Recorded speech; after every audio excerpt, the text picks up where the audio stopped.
یہ اہل حدیثوں کے یہاں یہ چیز ہے، کیونکہ ان کے یہاں کوئی مسلک پرستی، کوئی مذہب پرستی، کوئی امام پرستی، کوئی پیر پرستی نہیں ہے کہ کسی کی وجہ سے وہ کام کرتے ہیں۔ ان کے یہاں کیا ہے، قرآن میں کیا لکھا ہوا ہے، حدیث میں کیا لکھا ہوا ہے، صحابہ نے کس چیز پر عمل کیا ہوا ہے،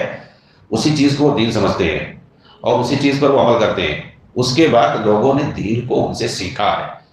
ان سے غلطیاں بھی ہو سکتی ہیں، ان سے صحیح بھی ہو سکتا ہے، تو دیکھا جائے گا کہ بھائی کس کی بات قرآن حدیث کے مطابق ہے، کس کی بات نہیں، اسی کو لیا جائے گا۔ تو صحیح بات یہ ہے کہ جمع بین الصلاتین بھی صحیح ہے، چاہے وہ تقدیم ہو یا تاخیر ہو، دونوں چیزیں ثابت ہیں، اور قصر کرنا بھی ثابت ہے یہ۔ لیکن آپ دیکھیں گے جو کہ ایک بڑا طبقہ ہے، احناف اس کو نہیں مانتے، جمع تقدیم ہو یا جمع تاخیر ہو دونوں کو ریجیکٹ کرتے ہیں، دونوں کو بھی نہیں مانتے ہیں۔ جبکہ حدیث میں نبی صلی اللہ علیہ وسلم سے بخاری مسلم وغیرہ میں تمام احادیث کی کتابوں میں ثابت ہے، حتیٰ کہ حالت حضر میں بھی، حالت اقامت میں بھی ثابت ہے، بغیر سفر کے بھی۔ اور علماء کا اتفاق ہے کہ کبھی کبھی ایسا اگر کوئی ضرورت پڑ جائے تو حالت اقامت میں بھی آدمی جمع بین الصلاتین کر سکتا ہے کبھی کبھی، اور یہ صحیح مسلم کے اندر یہ روایت موجود ہے۔ تو جمع بین الصلاتین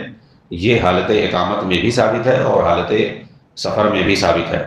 اچھا، یہ لوگ جو ہے کیا کہتے ہیں، ایک سمجھ لیجئے وہ ہیلا ہے، ایک تو انکار ہو جاتا ہے، وہ کہتے ہیں کہ جمع بین الصلاتین ہم بھی مانتے ہیں، لیکن ایسا نہیں مانتے کہ ظہر کو عصر میں پڑھی جائے یا عصر کو ظہر کے وقت میں پڑھی جائے یا ظہر کو عصر کے وقت میں پڑھی جائے، ایسا نہیں مانتے۔ وہ کہتے ہیں کہ ظہر کو آپ اتنا آخری وقت میں پڑھو، مؤخر کر دو، اس کا جو آخری وقت ہوتا ہے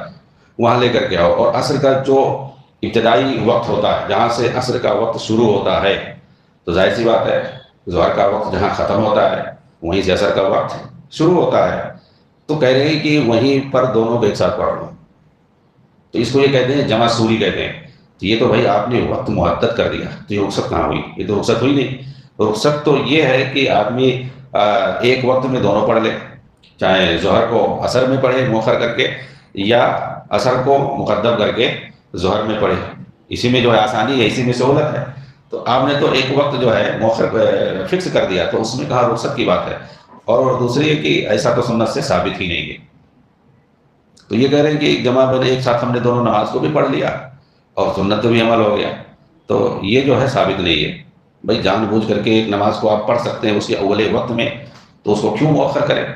اس کے بالکل اینڈ پہ آپ پڑھ رہے ہیں۔ اور عصر کو جبکہ یہ لوگ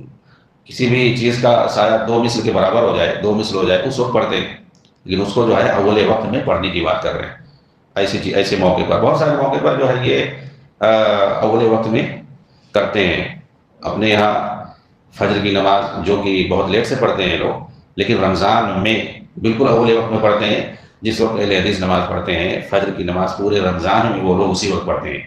کیونکہ سحری کا مسئلہ رہتا ہے، تو اس وقت وہ لوگ کہتے ہیں اس وقت وہ نماز ہی پڑھ لیتے ہیں، ابھی موقع کرو 1 گھنٹہ ہو جائے گا، تو اس وقت بھائی کیوں پڑھتے ہو؟ اگر نماز کا وقت آپ کے یہاں جب جو ہے ایک دم سفیدی ظاہر ہو جائے، جیسا بولتے ہیں سورج نکلنے سے تھوڑا پہلے، جب اس وقت فجر کی نماز ہے اور پھر افضل ہے، تو رمضان میں پورے 1 مہینہ 30 دن کیوں اس کو جو ہے فجر صادق میں پڑھتے ہو، جس وقت مطلب آدمی پورے طور پر اس کا سایہ یا اس کی شبیہ پورے طور پر واضح نہیں ہوتی اگر آدمی دیکھے تو، اور وہی اول وقت ہے، اسی کو فجر صادق کہتے ہیں، اور وہی دراصل فجر کا وقت ہے، تو اس وقت تو جائز نہیں ان کے یہاں، لیکن رمضان میں کیوں پڑھتے ہیں اس وقت جائز ہو جاتا ہے۔ تو بہرحال جو چیز صحیح ہے وہ ہمیشہ صحیح رہتی ہے۔